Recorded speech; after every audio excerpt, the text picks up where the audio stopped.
Hello, hello, bonjour à toutes, bonjour à tous et bienvenue dans ce podcast Cœur à cœur avec Dieu. Chaque jour, laisse Dieu te parler au travers de sa parole. Dans ce podcast, nous partagerons des exhortations brèves, puissantes et guidées par l'amour pour t'aider à méditer les Écritures profondément, verset après verset, pour t'aider à guérir, à être éclairé, affermi, mais surtout faire la rencontre de Dieu telle que tu ne l'as jamais connu, afin de vivre une relation intime et vivante avec lui. Alors installe-toi bien, dispose ton cœur, dispose ton environnement, dispose tes pensées. Nous entrons dans sa présence.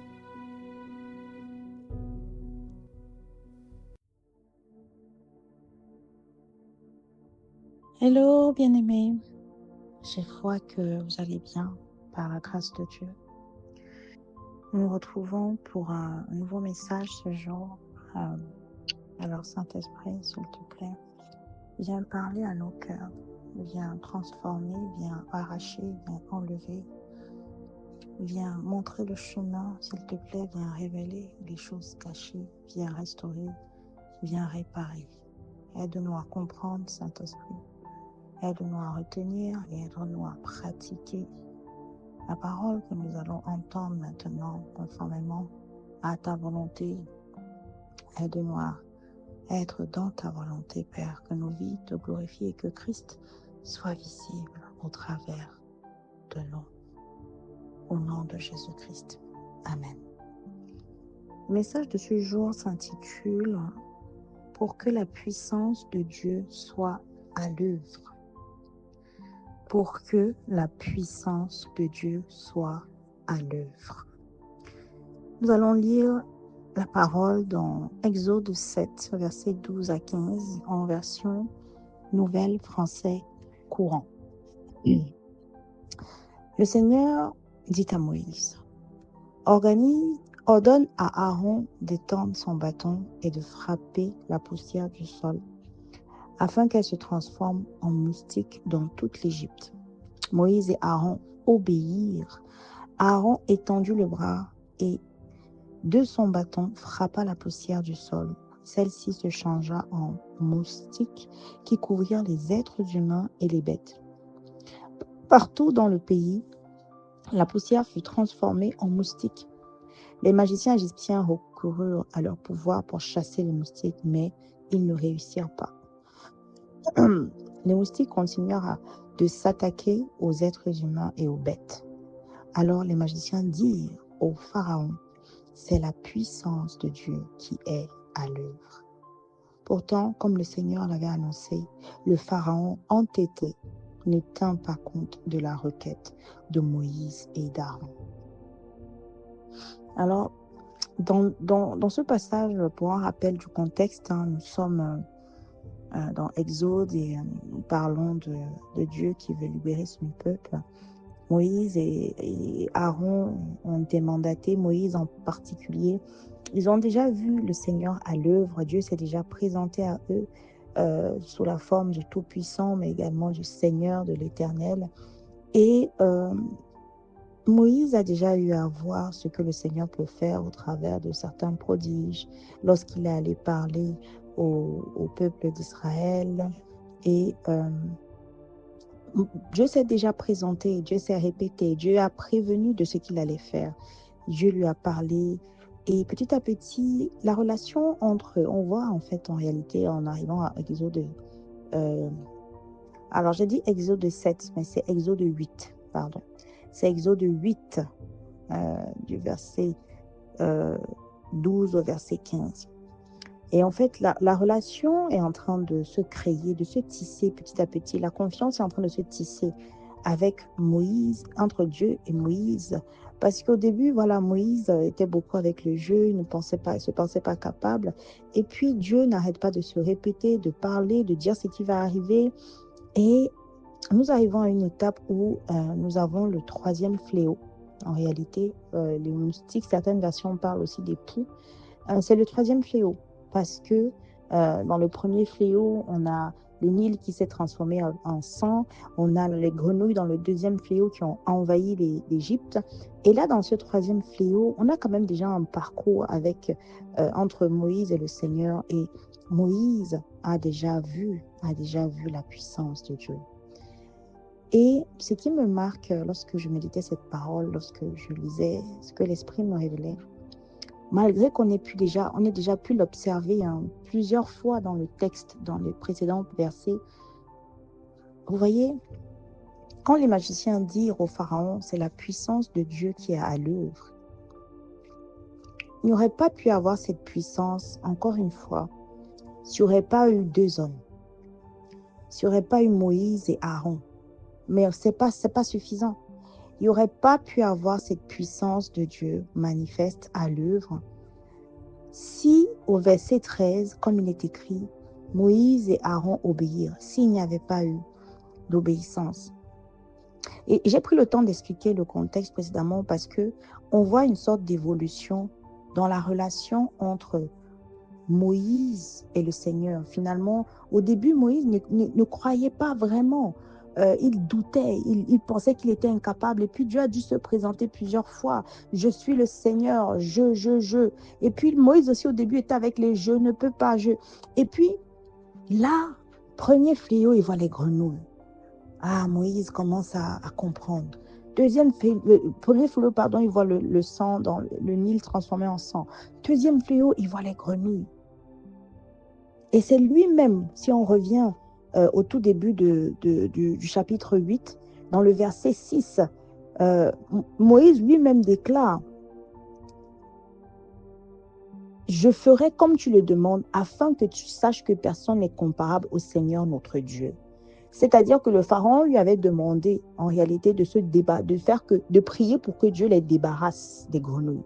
Et puis, c'est Moïse lui-même qui commence à dire, ok, je vais prier pour que tu saches que notre Seigneur, personne n'est comparable à lui. Donc, on sent en fait monter déjà une assurance, une confiance dans le Seigneur. On a une foi qui n'est plus comme elle était avant. Et ici,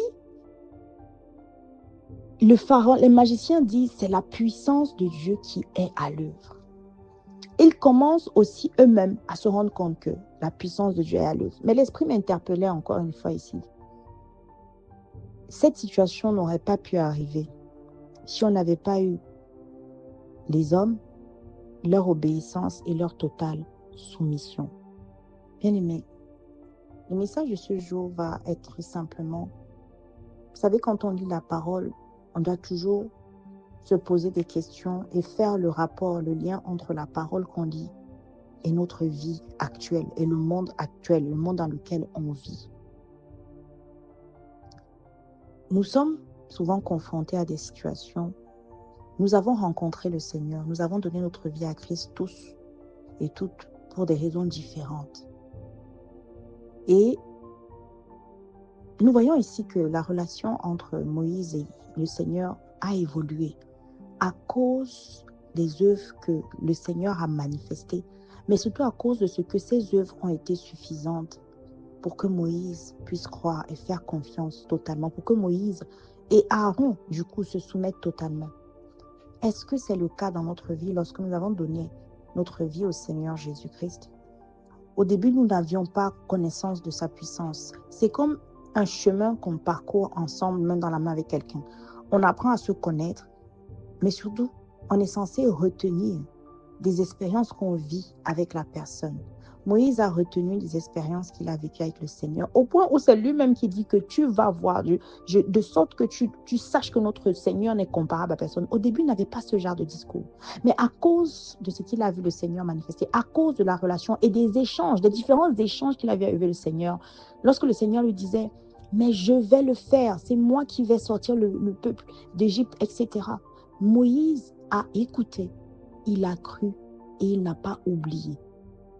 Il s'est disposé. Alors nous aussi, bien-aimés, est-ce que depuis que tu as rencontré, que tu as donné ta vie à Christ, de tout ce que tu as pu entendre, vivre, lire ou échanger avec le Seigneur, est-ce que tu en es au même niveau avec le Seigneur?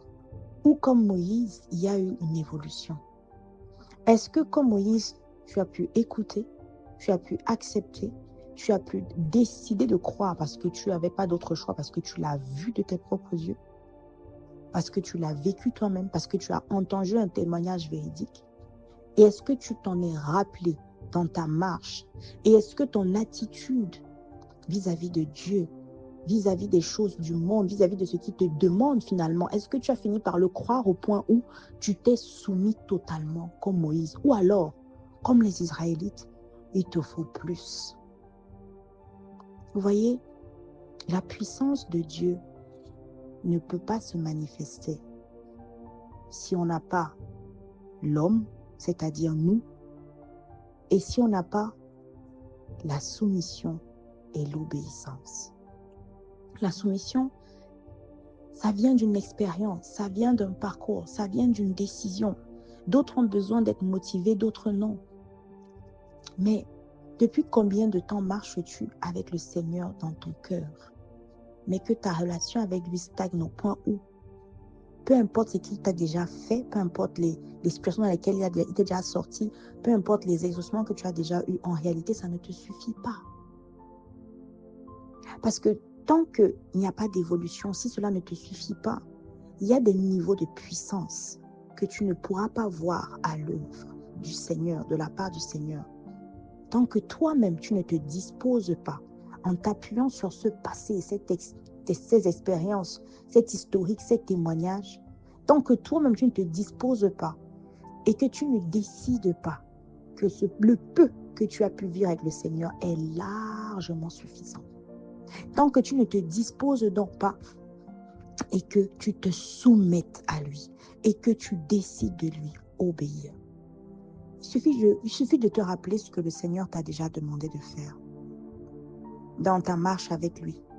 Il suffit de te rappeler ce que tu sais que le Seigneur attend de toi, que tu n'as toujours pas fait. Quels sont tes questionnements? Quelles sont les objections que tu poses? Elles sont fondées sur quoi? Et as-tu oublié ta marche avec le Seigneur? As-tu oublié les échanges que tu as pu avoir avec lui? Et encore une fois, lorsqu'on parle d'échanges avec le Seigneur, il ne s'agit pas que le Seigneur était devant toi, tu lui as parlé. D'autres entendent potentiellement sa voix, gloire à Dieu. Mais la parole, la Bible, lorsque tu la lis, le Seigneur est devant toi. Il est devant toi. Tu n'es pas en train de lire en réalité, tu es en train d'écouter. C'est un échange, c'est une conversation que tu as.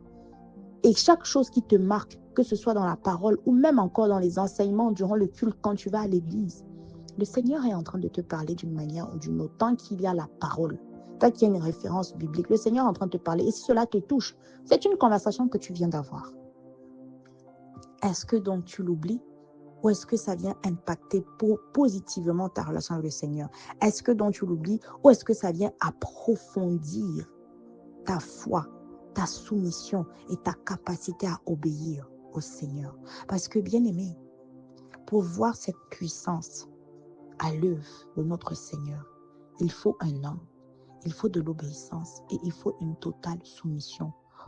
Comme Moïse et Aaron, ce niveau où ils sont arrivés là, ils n'étaient pas là au début, bien aimé. Si vous remontez dans les passages, ils n'étaient pas à ce niveau de foi au début. Ça a été fait progressivement grâce à la prise en compte, à l'acceptation des prodiges et des miracles. Alors toi, quel type de personne es-tu dans ta relation avec le Seigneur? As-tu besoin de toujours plus, toujours plus? Bien-aimé, ça limite l'action de Dieu dans ta vie. Il faut que nous puissions arriver à un niveau où nous prenons conscience que le diable n'y est pour rien la plupart du temps. Le diable n'y est pour rien. Parce que vous voyez, lorsque le Seigneur dit ici à Moïse, étant ordonne à Aaron, donc le Seigneur dit à Moïse, ordonne à Aaron d'étendre ton bras et frapper la poussière du sol. Bien aimé, Dieu n'a pas dit ici, attention, il y aura une forteresse dans ton cœur, ou Dieu n'a pas dit ici, l'ennemi pourra venir t'attaquer. Non, Dieu a dit juste donner un ordre. Il n'a même pas pris en compte l'existence du diable, il a juste donné un ordre. Bien aimé, ça souligne beaucoup de choses ici. Une chose principale, ça souligne que lorsque Dieu nous demande de faire quelque chose, lui, il sait qu'on peut le faire. Non seulement il sait qu'on peut le faire, c'est à nous de faire le choix Dieu nous a donné le libre arbitre. Pourquoi? Les Israélites et Aaron et Moïse ont vécu les mêmes prodiges. Mais les cœurs n'ont pas été changés de la même manière. Ça veut dire qu'il y a une variable qu'on néglige que trop. On néglige beaucoup trop. C'est notre libre arbitre. Nous n'avons le choix. Le diable ne vient pas prendre nos mains et dire tu ne feras pas. Non. Le diable ne vient pas effacer dans nos mémoires directement ce qu'on a vu. Moïse, Aaron et le peuple d'Israël, ils ont vécu la même chose. Certes, il y a un historique, il y a l'esclavage, certes, bien aimé, mais ils ont vécu la même chose. Lorsque Dieu dit d'ordonner à Aaron d'étendre son bâton, bien aimé, Dieu ne se pose même pas de questions à ce moment-là sur l'existence du diable.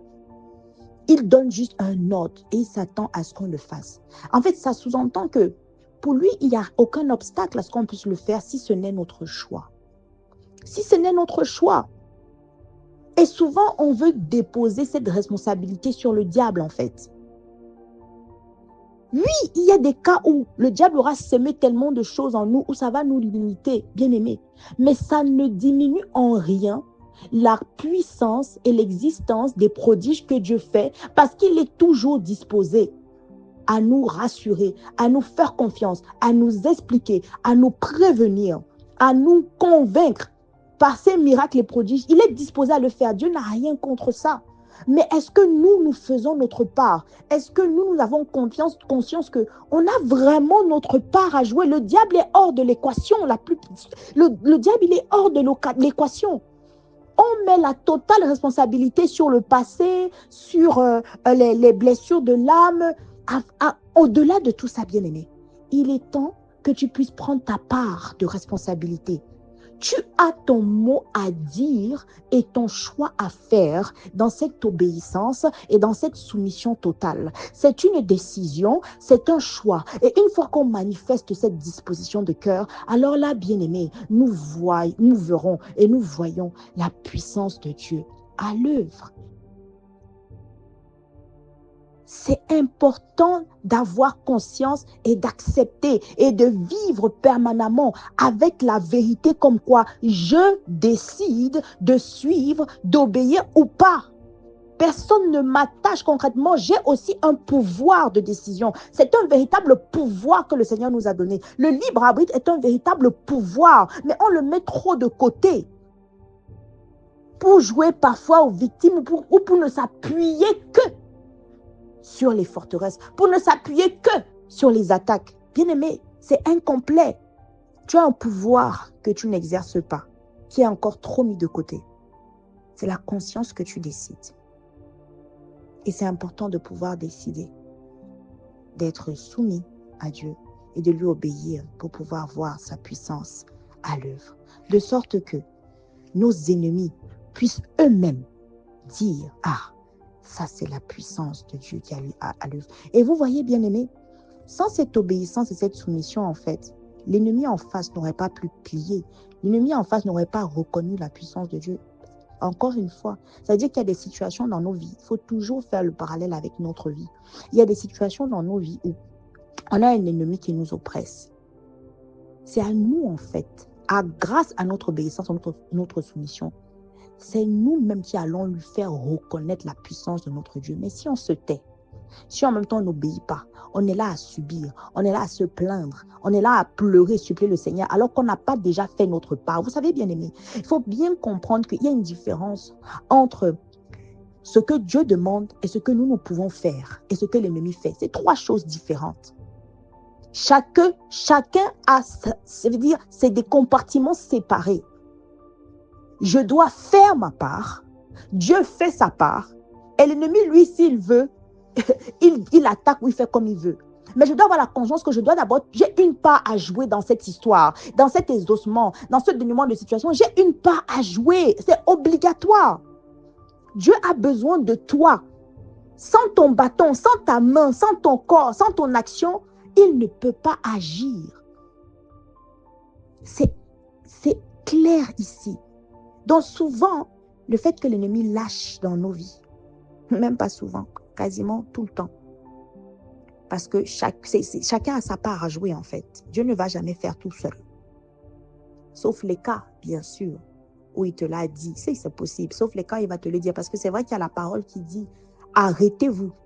Sachez que je suis Dieu. » Et une autre parole qui dit, je pense que c'est dans Exode 14, 14, je combattrai pour vous et vous n'aurez rien à faire. Certainement que précédemment, même tu auras quand même eu la possibilité de prier, de l'interpeller. Mais tu vois qu'à un moment ou à un autre, il y a toujours quelque chose qui vient de toi, en fait. Et sortir de cette situation qui te tourmente, de cette situation difficile, va te demander de faire ta part pour que l'ennemi en face sache le Dieu que tu sers. Alors Seigneur, donne-nous la grâce, s'il te plaît, de faire notre part. Donne-nous la grâce de nous soumettre totalement à toi. Donne-nous la grâce de t'obéir totalement. Donne-nous la grâce de ne plus nous appuyer, nous cacher derrière les faux raisonnements des attaques, de nous cacher derrière les attaques pour ne pas t'obéir. Donne-nous la grâce, Seigneur. Ouvre nos yeux, ouvre notre intelligence, faire tomber les voiles devant nos yeux. Et donne-nous la grâce, Seigneur, d'avoir la conscience du pouvoir du libre arbitre, du pouvoir de la décision. Donne-nous la grâce d'avoir cette conscience que nous avons le pouvoir de décider, de te choisir, de t'obéir, de nous soumettre à toi, afin que ta puissance soit à l'œuvre devant tous nos ennemis. Au nom de Jésus-Christ. Amen.